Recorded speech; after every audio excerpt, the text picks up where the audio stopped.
Em 90 segundos tu não faz nem um miojo, mas eu te ensino as matérias que tu tem até nojo. Então senta aí e começa a quebrar a TP pra ter energia pra tua mente processar e entender que a probabilidade de você ir bem no Enem tá ligada direto aos meus raps também. Então começa com humanas, só sei que nada sei, mas sei que saí da vida e pra história eu entrei. Se o clima esquenta e tua caneta falhou, fica tranquilo, a espera dela dilatou com calor. Eu sou flúor com oxigênio, dá pra completar, evoluir melhor que o Darwin poderia imaginar. Se tinha uma pedra no caminho, pode crer que eu já chutei absoluto no rap. Eu nasci pra ser rei, criei uma sociedade aos modelos de Durkheim. O mecanismo dela própria é que diz pra onde vai minha inspiração. Thomas Edison dizia: é 1% e o restante o trabalho que faz. Então senta o rabo aí que eu vou te ensinar. Sometimes rap is the best way to learn, rapá. Eu não compreendo, pero não puedo hacer. É só estudar e ouvir as dicas que eu dou pra você. Confere suas respostas e faz tudo com calma. Manda bem na redação, faz do fundo da alma. Esse é o tópico frasal, ainda tem argumentação. E a resposta pra você eu deixei na conclusão. Se tá nervoso, se acalma pra mandar bem. E se liga nos vídeos que eu te preparo pro Enem.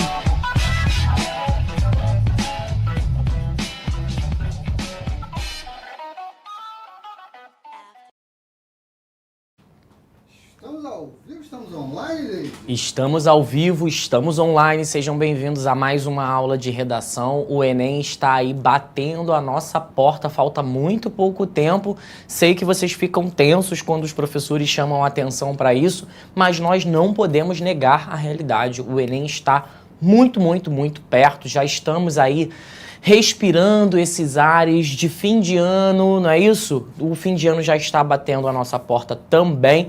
E por conta disso, nós precisamos intensificar ainda mais a nossa preparação em relação à redação, né? Espero que vocês estejam bem. Então, muito boa noite ao Luiz, a Esther, a Ana Costa, Ana Rita, Luana, Marcos Assunção. É inevitável a gente lembrar os alunos a respeito dessa informação, até porque nesses momentos finais são os momentos em que o aluno pode despertar para algumas necessidades, intensificar a produção da redação ou se concentrar em uma determinada matéria na qual ele tem muita dificuldade. Então, inevitavelmente, é um momento de muita decisão, né? De muito projeto também envolvido. Fiquem tranquilos de que o ProEnem, como de costume, está preparando muita coisa boa para vocês. Então, nessa reta final, a gente vai ter aí uma preparação ainda mais intensa. Vocês certamente não estarão abandonados em direção ao Enem, tá? Então, sejam muito bem-vindos. Quem ainda não se sentou, por favor, pegue o seu banquinho, se sente, porque na aula de hoje nós vamos conversar sobre o desenvolvimento nota 1000, rápido e fácil. Para quem estava aqui comigo na semana passada, viu que nós conversamos sobre introdução nota 1000, rápido e fácil, né? Foi assim. Qual era a ideia da aula da semana passada? Avaliarmos introduções que foram bem executadas, mas que não foram exatamente introduções, que reinventaram a roda. Lembra que a gente conversou sobre isso? Eu disse, olha gente, vamos analisar introduções feitas por aqueles alunos que queriam um bom efeito e que queriam escrevê-las com uma relativa rapidez. Vamos aplicar esta mesma lógica nos desenvolvimentos. Então, na aula de hoje, nós vamos dar uma lida em alguns desenvolvimentos que foram feitos de uma forma prática, rápida, mas que obtiveram um bom resultado também, tá? Vamos falar sobre gestantes em situação de cárcere. Este foi um tema sobre o qual nós conversamos na semana passada. Inclusive, eu recomendei aqui aos alunos que assistissem Carandiru. Alguém assistiu e fez o dever de casa? Por favor, espero que alguém me orgulhe dizendo que assistiu sim. Eu disse, ó, assistam Carandiru, é um filme que vale muito a pena. Comentei também sobre um livro da Nana Queiroz chamado Presos que Menstruam. Deixei ali as duas referências, os dois repertórios socioculturais para que você fizesse esse dever de casa. Se ainda não o fez, temos um mês para que você o faça, tá? A Luana tá aqui comentando que assistiu. Luana, manda pra gente a sua opinião, pra gente poder ler aqui no ao vivo. Castro XXX diz que também viu. Sandra Sueli diz que também viu. Pessoal, mandem as opiniões de vocês, elas certamente contribuirão aqui para nossa aula. Enquanto isso, enquanto vocês mandam as opiniões, eu vou fazer a leitura deste parágrafo de desenvolvimento e aí depois a gente conversa um pouquinho, avalia o que funcionou, por que funcionou, tá? Vamos lá. Primeiramente, é relevante destacar a ausência de atendimento adequado e respectivos tratamentos necessários a gestantes. Segundo pesquisa publicada pelo portal de notícias G1, cerca de 40% das mulheres grávidas que estão em presídios não tiveram tratamentos apropriados de pré-natal.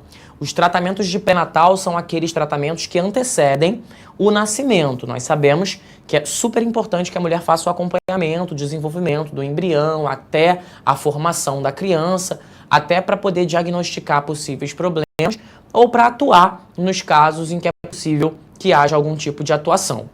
É, portanto, inadmissível que, em um país com alta taxa tributária, o governo não esteja investindo atendimentos apropriados para gestantes em penitenciárias, o que põe em risco a vida não apenas da mulher, mas também do bebê.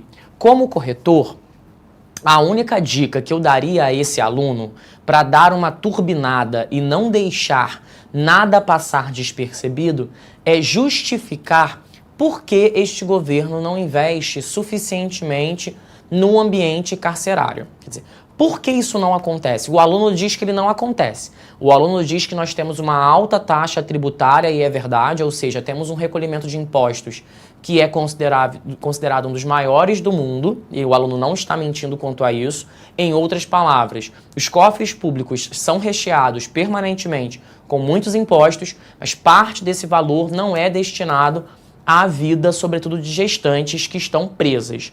Isso é verdade. A questão é, por que isso acontece? Isso é uma fatalidade? Não há nenhuma razão que possa vir a justificar? Isso é aleatório? Como é que nós poderíamos, por exemplo, justificar o fato de haver poucos investimentos num ambiente de cárcere feminino? Bom, as justificativas, elas são muitas.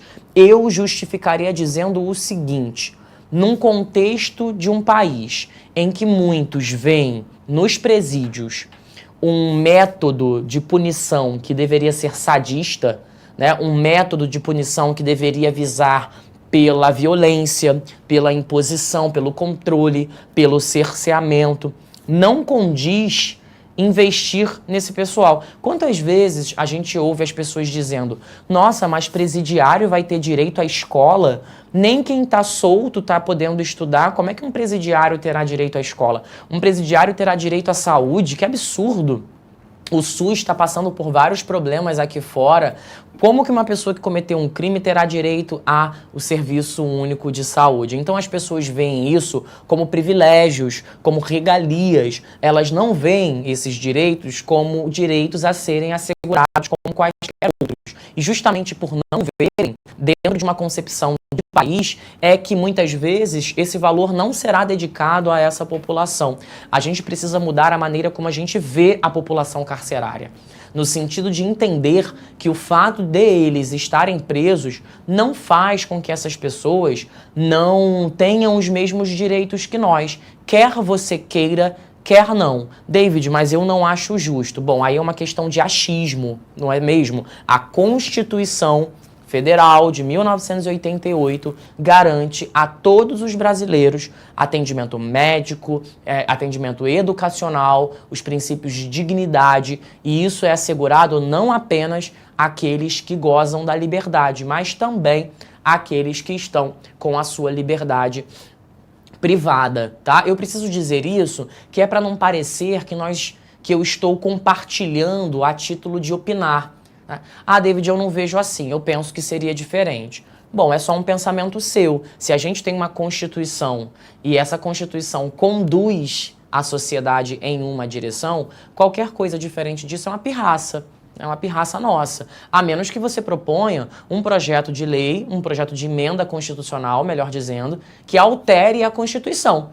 Mas, se nós estamos amparados pela Constituição e se nós somos democratas, ou seja, nós valorizamos a força de uma democracia, você não pode considerar que uma pessoa que está presa, sobretudo uma mulher que está em condição de gravidez, ela não merece atendimento médico porque ela cometeu algum tipo de crime. Até porque, no caso do Brasil em específico, nós temos mulheres que estão aguardando em prisão provisória, ou seja, nem tiveram ainda as suas penas determinadas. Então é muita ilusão e muita ingenuidade imaginar que todas as pessoas que estão presas no Brasil necessariamente são culpadas, porque muitas delas ainda nem tiveram as suas sentenças definidas. Olha que coisa absurda. E aí quando você vê, por exemplo, casos na televisão que falam sobre chacina no presídio tal, né? Aí eu vejo alguns comunicadores, jornalistas, ou até mesmo no WhatsApp,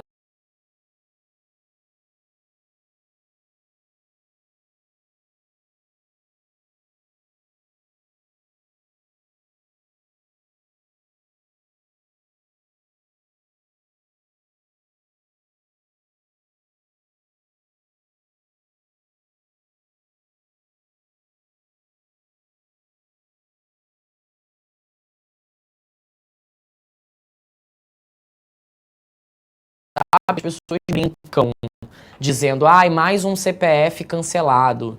Sabe essa ideia do CPF cancelado? É a ideia de que a pessoa não fará nenhuma falta. Ai, que bom que morreu mesmo. Um bandido a menos, não faz diferença nenhuma, tem mais é que morrer. Olha que ingenuidade dessa pessoa. A pessoa que está presa, muitas vezes, nem condenada foi. Ela pode ser liberada. A justiça pode liberá-la. Ela está em confinamento, aguardando julgamento. Como é que você, do alto da sua ingenuidade, pode imaginar que há um bandido a menos? Que ideia infantil, né? Que ideia reducionista colocar as coisas nesse contexto de bandido tá preso, mocinho tá solto. Isso é o que nós pensávamos quando tínhamos 4, 5 anos. Aquilo era admissível. Mas não é admissível com uma pessoa que tem os seus 17, 18 anos. A coisa é muito mais complexa do que bandidos estão presos e mocinhos estão soltos. Basta nós observarmos a cor e a classe dos presidiários brasileiros que nós vamos começar a entender que o buraco é muito, muito, muito, muito mais embaixo. Então a gente precisa ficar atento a esse tipo de discurso, porque ele não é só desumano, como ele é inconstitucional, tá? Qualquer pessoa que conhece minimamente de Constituição sabe disso, beleza? Lucas pergunta assim: professor, usar a palavra tal é prejudicial para a redação? Por exemplo, tal tecnologia pode trazer riscos para a vida humana. Não, o tal ele estabelece uma relação anafórica, portanto, ele vai fazer referência a elementos antes mencionados no seu discurso. Tal tecnologia, imagina que você já tenha mencionado tecnologia antes, queira retomar, né? Queira fazer essa referência e está usando o elemento tal para poder conectar, tá tudo certo, faz parte do jogo, pode seguir. Brenda Eduarda, professor, o que significa quando aparece a argumentação previsível? Quando aparece a argumentação previsível, tem mais a ver com o fato de que você não desenvolveu com tamanha riqueza de detalhes a ideia em questão. Então, muitos alunos entendem que tem a ver com a criatividade. Eu vejo que tem a ver mais com a profundidade dessa explicação. Beleza, Brenda? Maria Bittencourt. Bom, a Maria Bittencourt fez a mesma pergunta que a Brenda, então acho que já respondi ambas.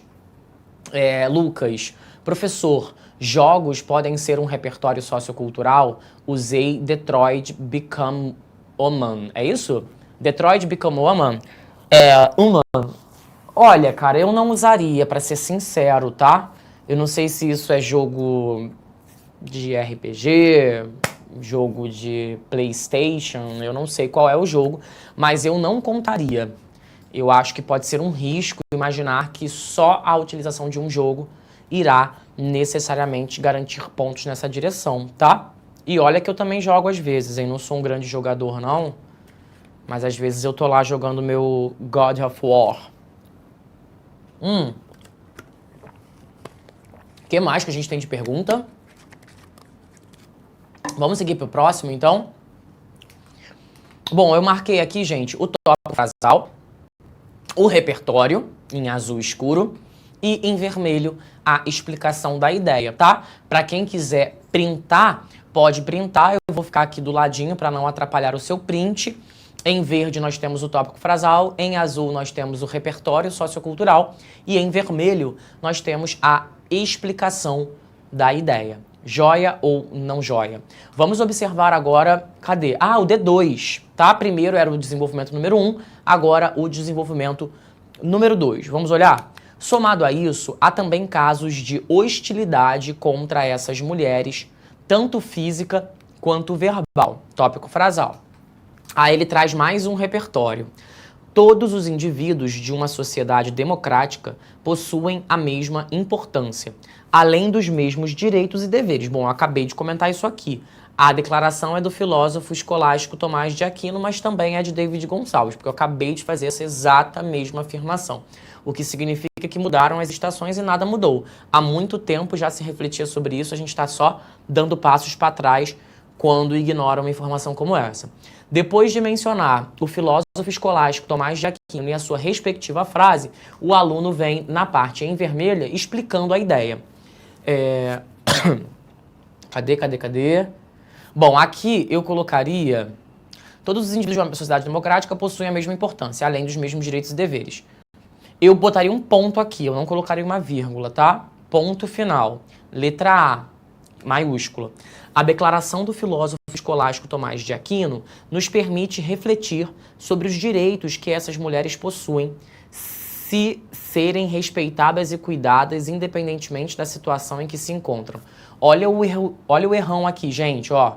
O aluno cometeu um deslize bem flagrante. Se serem, não. Se forem, não é isso? Se forem respeitadas e cuidadas. Então o aluno acabou errando ali a flexão verbal. Eu coloquei do jeito que o aluno produziu. Então aqui vale a pena a gente observar que por mais que a argumentação não esteja ruim, o aluno pode cometer deslizes em outras direções. Nesse caso, ele está cometendo um deslize de competência número 1. Se forem e não se serem, ok?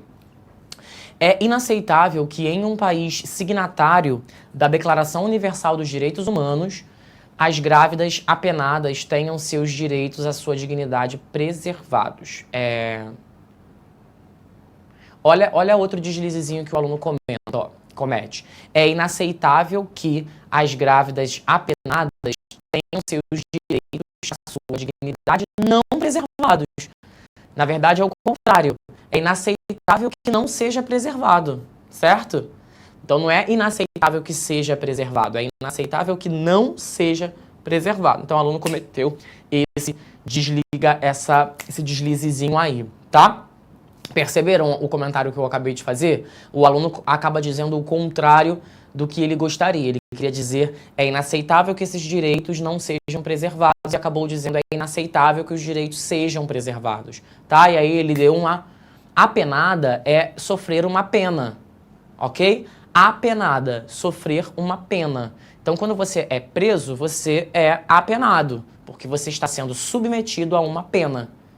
É a mesma pena do vale a pena. Nossa, isso não vale a pena. O que eu estou dizendo com isso não vale a pena. Isso não vale o sofrimento, isso não vale a dor, isso não vale o castigo, certo? Então, esse pena é de penar, de penoso. Nossa, como é penoso escrever redação, ou seja, como é difícil, como é sofredor, como é complicado, tá? Tem a ver de pena nesse sentido, ok? Vamos dar uma olhadinha aqui nessa cadeira. Ah, mais um parágrafo, né? Convém ressaltar a princípio que, de acordo com o Jornal Nacional, boa parte das gestantes em cárcere no Brasil não tem acesso a exames médicos para analisar a saúde do feto. Tópico frasal, aí vem a explicação da ideia. Dessa maneira, é evidente o descaso com as grávidas no concernente empecilho. Destarte, é inadmissível que o Brasil, país cuja trajetória na história é consideravelmente marcada pela luta a favor da saúde pública, aceite o tamanho absurdo que, por consequência, abala os seus cidadãos. Eu acho o conectivo destarte um pouco como eu vou dizer isso pra vocês? Parece um pouco enfadonho, sabe? Meio boring.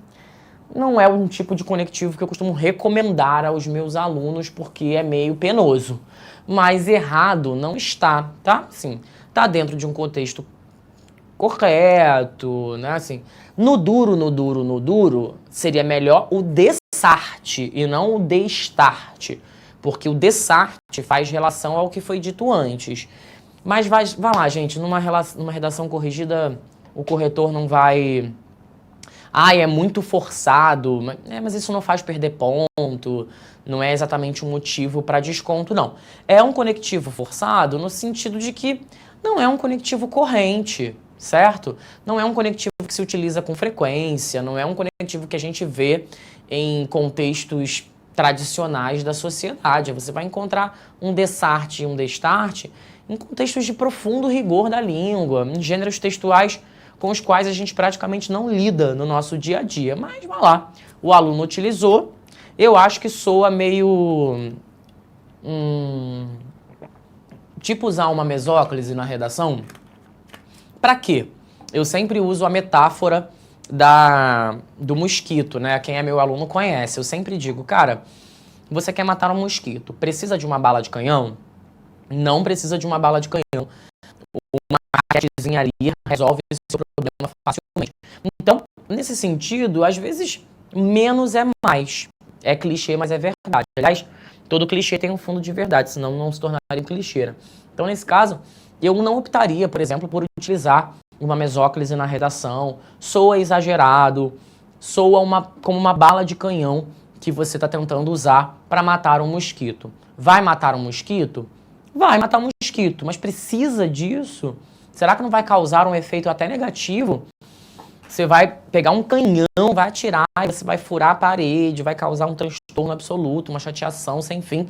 Basicamente, para matar um mosquito, não precisa, tá? Você pode ser um pouquinho mais breve, não, ser um pouquinho menos, ou seja menos, como as pessoas dizem, né?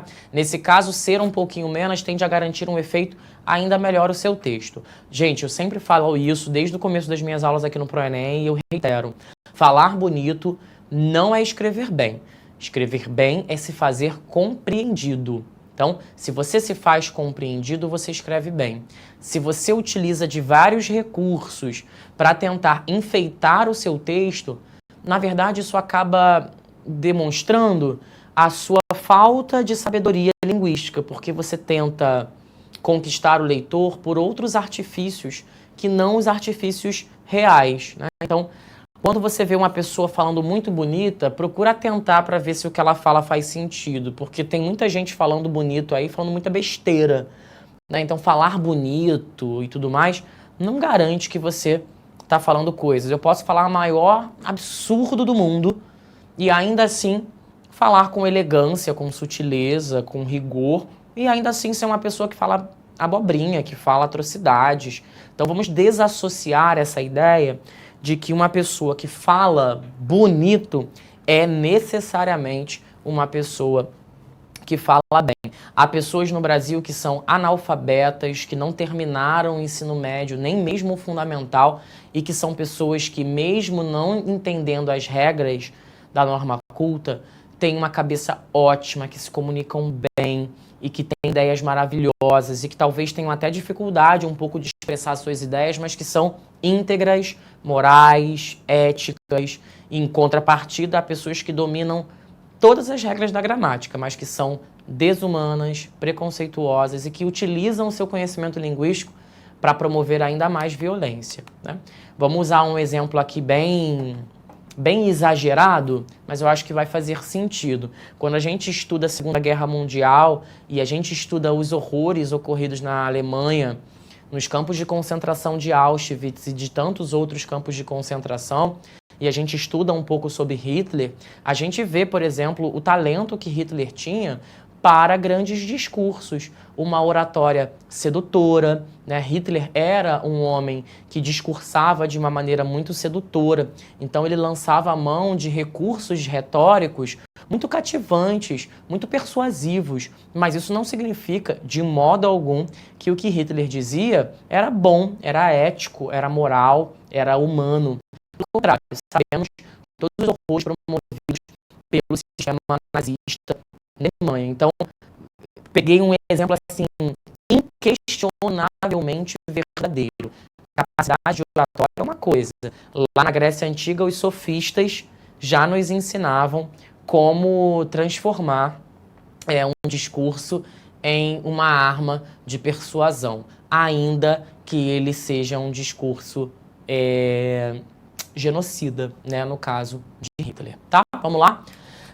Tenho aqui mais um parágrafo, mais um D2 sobre o tema. Vamos ler?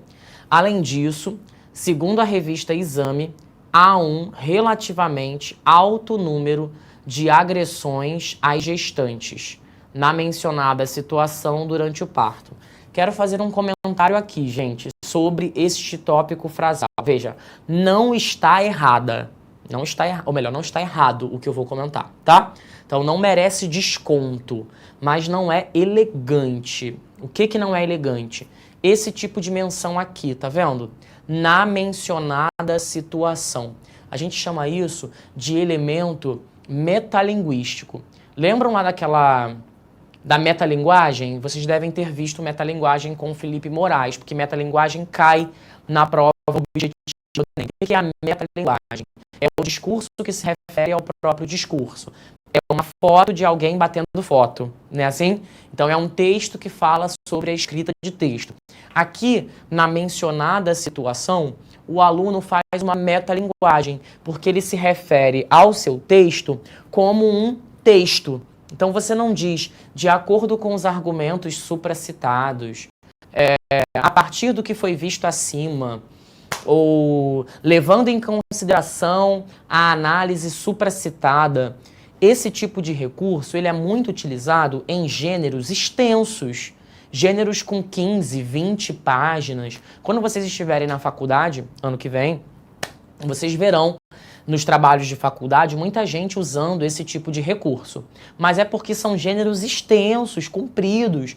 Em gêneros de 30 linhas, que é, né, a redação, que é um gênero curto, não é de bom tom que o aluno faça isso, tá? Agora, se fizer, tudo bem, ninguém vai te penalizar. Mas elegante por elegante não é. E se a gente está aqui aprendendo a melhor forma de se comunicar e a gente puder evitar, melhor ainda, né? Deixa eu tomar um suquinho de laranja aqui. Vamos lá. Nesse sentido, é relevante salientar que, sob perspectiva biológica, tais atos podem ocasionar lesões irreversíveis tanto para o feto, disposto a distúrbios neurológicos, quanto para a mãe. Portanto, é inaceitável que a nação brasileira, após significativamente tantas revoltas em prol do bem-estar da população, admita a relatada incongruência, de novo aqui, olha a metalinguagem aqui, relatada incongruência, que por conseguinte degrada a qualidade de vida de seus cidadãos. O que ele está dizendo é que mulheres que são violentadas no ambiente de cárcere, aliás, não só mulheres que são violentadas no ambiente de cárcere, né? Mulheres que são violentadas enquanto estão gestando, estão sujeitas não só a um prejuízo em relação ao seu próprio corpo, afinal de contas, isso pode causar algum tipo de complicação ao próprio corpo da mulher, e também, porque não sobretudo, ao próprio feto. Esse feto está em processo de desenvolvimento, então traumas, choques físicos podem comprometer, sim, a vida dessa criança, que na pior das hipóteses pode vir a óbito. E muitas vezes ela até nasce, mas pode nascer com algum tipo de sequela decorrente da violência pela qual uma mulher tenha passado. Isso acontece, inclusive, em casos de acidentes de carro, quedas, derrapão, então, enfim, situações domésticas que podem levar a mulher a esse tipo de situação. É claro que aqui nós não estamos falando de situações domésticas, né? Nós estamos falando sobre mulheres que não caíram, não tropeçaram, nada disso. Mulheres que são violentadas dentro do ambiente do cárcere, e isso pode fazer com que seu filho venha a nascer com algum tipo de complicação, sobretudo complicações neurológicas.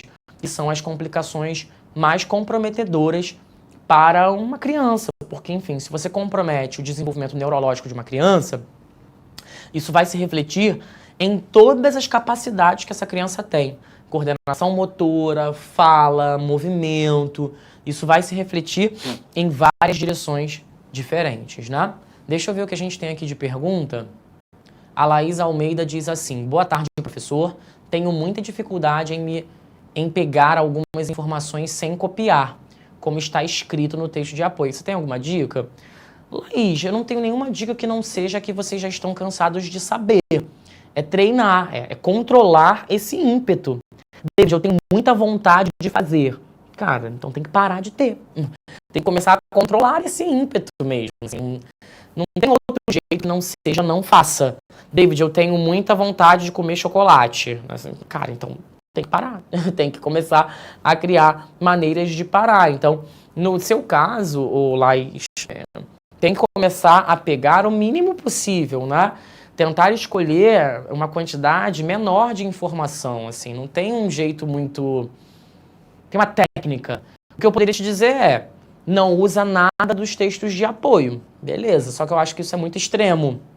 Dizer para você não usar nada do texto de apoio é meio exagerado, porque você pode sim usar... Nossa, gente, uma coceira sem fim aqui. Você pode usar informações do texto de apoio, mas tem que ser com equilíbrio, com cuidado, com bom senso. Se você achar que precisa passar por essa sessão de choque, né, assim, bem tenso, tudo bem, mas eu não acho que seja necessário ir para esse extremo de não usar nada, até porque você pode acabar se prejudicando em outra direção, né? Fernanda. Professor, na correção da minha redação, colocaram poucas marcas de autoria. Como posso melhorar? Bom, a gente comenta muito isso na mentoria, eu acho que é uma pergunta que surge, talvez seja a pergunta que mais surge nas mentorias de redação, que é, meu texto tem poucas marcas de autoria. O que são as marcas de autoria? Palavras que deflagram as opiniões de quem está escrevendo. Então, há palavras que marcam opiniões, inevitavelmente. E é óbvio que, por se tratar de um texto dissertativo argumentativo, espera-se que o texto tenha uma certa quantidade dessas marcas. Tudo bem? Então, Fernanda, quando comentam na sua redação que você não está colocando tantas marcas de autoria, é porque não há tantas palavras no seu texto que demarquem uma tomada de posição. O que você precisa fazer? Inseri-las. Qual é a classe gramatical mais oportuna nesses momentos? A gente vai perguntar aqui no chat para ver se vocês estão afiados. Qual é a melhor classe gramatical para imprimir noção de autoria?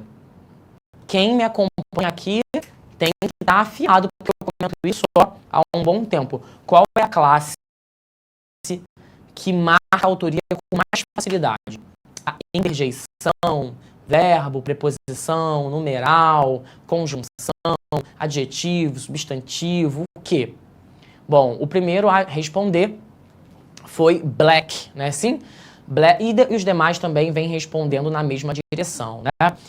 Os adjetivos são os melhores amigos nesse momento. Eu não estou dizendo que os verbos não possam fazer ou que os substantivos e os advérbios também não possam. Sim, eles podem, na verdade.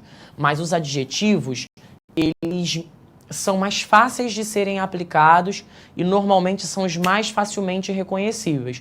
Então, Fernanda, se eu pudesse te deixar uma dica assim rápida e prática para você aplicar, eu diria invista num uso abundante do adjetivo. Acredito que dessa forma você vai conseguir recuperar aí a natureza adjetiva da sua redação, tá? Isso tende a te ajudar bastante nos próximos capítulos da sua escrita, tá? Claro, gente, depende do adjetivo também, certo? Não é qualquer adjetivo. Sei lá, ó. Deixa eu ver. Meu relógio é metálico. Bom, metálico aqui é um adjetivo, certo? Meu relógio é metálico. Tudo bem. Isso é opinativo? Não, cara. Isso é constatatório. Isso é apenas um fato. Meu relógio, de fato, é metálico. De modo que, se você me constata essa característica, você está usando um adjetivo, mas ele não é opinativo, certo? Agora, se eu disser que esse relógio ele é feio, agora nós entramos no campo da argumentação. Porque pode acontecer de ter uma outra pessoa aí no chat e me diga, eu acho ele bonito. E a outra diz assim, eu não acho nem bonito nem feio, eu acho ele indiferente. Então, nisso, a gente pode começar a evoluir nessa reflexão. Eu trarei justificativas para o fato de eu achar feio, um outro aluno trará justificativas para o fato de achar bonito, e um terceiro vai apresentar justificativas para considerá-lo indiferente, e assim a argumentação vai se construindo, tá? A Miuchi pode demonstrar marcas de autoria nas redações do material? Bom, vamos dar uma olhadinha então nesse parágrafo aqui. Vamos identificar as marcas de autoria presentes nele, já que foi feito esse pedido. Segundo a revista Exame, há um relativamente alto número de agressões à gestante na mencionada situação durante o parto. Nesse sentido, é relevante, ó o adjetivo aqui, ó. Relevante, isso é um adjetivo, já é uma marca de autoria. Salientar que, sob perspectiva biológica, então mais um adjetivo, biológica, tais atos podem ocasionar lesões irreversíveis. Olha aí, mais uma marca de opinião, irreversíveis. Tanto para o feto, disposto a distúrbios neurológicos, mais um adjetivo, quanto para a mãe. Portanto, é inaceitável, mais um adjetivo, que a nação brasileira, mais um adjetivo, após significativamente, tem um advérbio, tantas revoltas, olha o tantas, né? Tantas revoltas em prol do bem-estar da população, admita a relatada incongruência, mais uma marca de opinião aqui, com substantivo, que, por conseguinte, esse conectivo também exerce uma função argumentativa, degrada, mais uma marca de opinião, só que agora com verbo, a qualidade de vida de seus cidadãos. Então a gente vê num parágrafo curtinho como esse, porque esse parágrafo não se estende muito, ele não é um parágrafo longo, que ele está todo ali cravejado de marcas de opinião. Eu não li só adjetivo, tá? Mas eu havia dito, as marcas de opinião não são só de adjetivo. As marcas de opinião podem vir também no formato de verbo, pode vir no formato de advérbio, pode vir no formato de substantivo, mas o carro-chefe, a comissão de frente, é, de fato, os adjetivos, tá? O que mais que a gente tem de pergunta aqui? Sobe um pouquinho para mim, Renan, por favor, para eu ver se alguém fez uma pergunta... Não, lá no chat.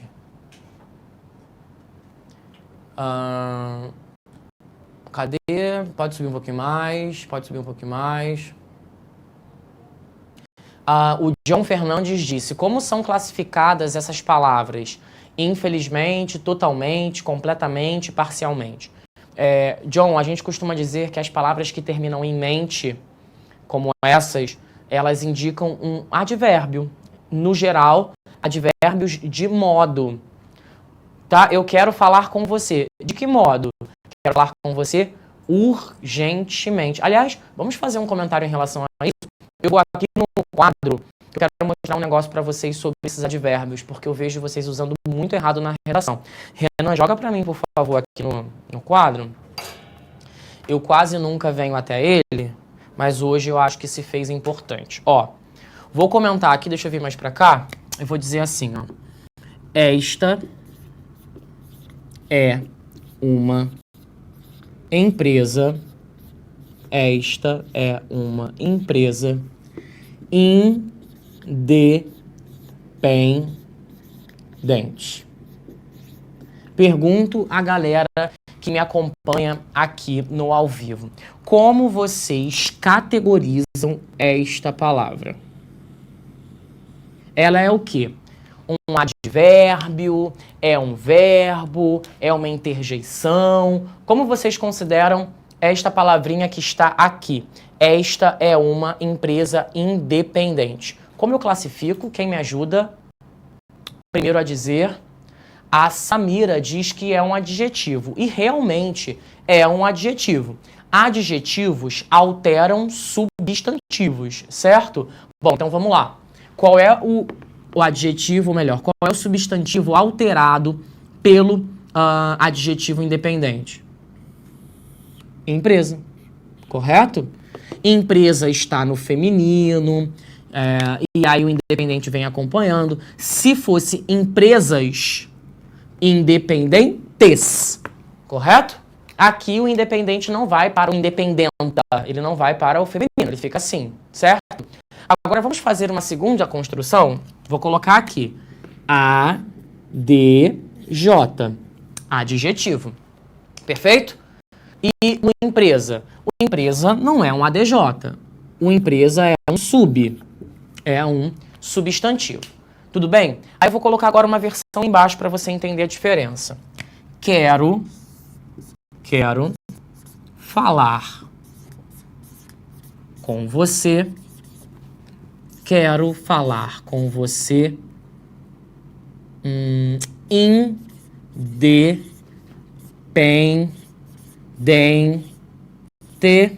Independente do que houve. Quero falar com você independente do que houve. Prestem atenção nessa segunda versão. Quero falar com você independente do que houve. Pergunto a vocês que estão me acompanhando aí. Qual é a classe gramatical deste independente? O que vocês diriam? No primeiro caso, ele é um adjetivo. E no segundo caso, a gente chama isso aqui de quê?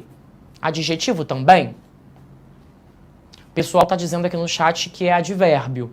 E é realmente, pessoal, esse independente, ele tem a função adverbial. Portanto, ele precisa estar associado a um verbo, a um advérbio ou a um adjetivo. Nesse caso, essa setinha vai para onde? Vai para o você, vai para o com, vai para o falar, vai para o quero falar, vai para o que, vai para o ouve. Para onde essa setinha ela dispara? Ela dispara em direção a quem?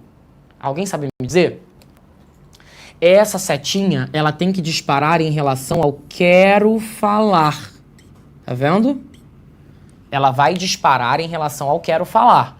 Por quê? A gente está falando aqui de uma locução verbal, um verb. Uma locução verbal, né? Quero falar. Eu marquei o quero e o falar porque nós temos um verbo auxiliar e um verbo principal. Quero falar. Isso aqui, portanto, é um ADV. ADV. Isso é um advérbio. Porque o que muda verbo não é adjetivo. O que muda verbo é advérbio. Bom, se isso aqui é um advérbio e não um adjetivo, então você tem que vir aqui e colocar assim, ó. Quero falar com você independentemente. Quero falar com você independentemente do que houve. Porque se é advérbio, indica uma noção de modo. E os advérbios de modo são indicados pelo independentemente. Certo? Então, quero falar com você independentemente do que houve. O que o aluno faz na hora de escrever redação? Ele diz, quero falar com você independente do que houve. Muita gente fala assim, olha, quero falar contigo urgente. Quero falar contigo urgentemente. É o modo como eu quero falar com você. Então, quando você estiver indicando uma noção de modo, né, quando essa palavra ela estiver associada a uma noção modal, você precisa colocar esse mente. Urgentemente, independentemente, talvez sejam as palavras mais usadas equivocadamente na hora de você escrever a sua redação. E por que isso acontece aqui e não acontece aqui? Porque aqui ele é adjetivo. Substitui, ou melhor, modifica substantivo. E aqui ele é advérbio, mudando o verbo. Aqui é uma coisa, aqui é outra coisa, como diria a sabedoria popular. Tudo bem? Vamos voltar então aqui para a nossa tela e começarmos já o processo de encerramento da nossa aula. Nem estava previsto que eu explicasse isso, mas como alguém me fez uma pergunta, eu achei que era uma oportunidade da gente exorcizar este demônio que vem nos acompanhando ao longo do ano, tá? Mas fiquem tranquilos, porque não são só vocês que erram isso. Eu acho que boa parte dos meus alunos que escrevem erram isso em todas as instituições em que eu trabalho. Gente, um grande beijo no seu coração. Preciso ficar por aqui. Já são 18h15. Na segunda-feira nós nos vemos, como de costume, 9h15 da noite. até 10 horas, né? E quarta-feira a gente tá um pouquinho mais cedo agora, às 17h30, tá bom? Beijo grande no seu coração, espero que você tenha aprendido bastante hoje. Um beijo na sua família, bom descanso e vamos pra cima, porque o Enem tá chegando, mas a gente tem que estar preparado para enfrentar qualquer batalha possível, beleza? Beijo grande pra vocês, até a semana que vem, é um prazer estar, é sempre bom estar e brincar com vocês, mas a nave precisa partir, né? Até mais ver, fiquem com Deus e até uma próxima. Tchau, tchau. Assista nossas aulas a hora que você quiser. Vem com o Pro, o cursinho online que mais aprova no Enem. Assine em proenem.com.br.